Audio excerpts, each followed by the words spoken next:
marami pa rin po tayong kulang na classroom. Nagtatayo po tayo, no, and we are really very aggressive on the construction of classrooms. Ang kakulangan din po kasi ng classroom ay dahil sa mga facilities natin that require repair. So that one is a bit easier to do. So yan na po yung tinututukan din po natin.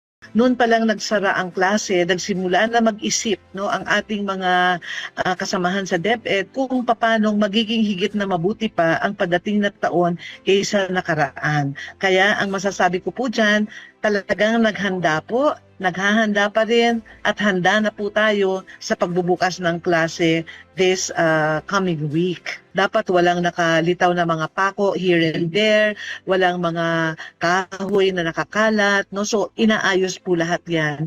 At the same time, na-mention niyo po ang dengue. So kung meron pong mga spaces where there is stagnant water, sinisigurado po natin na wala 'yan.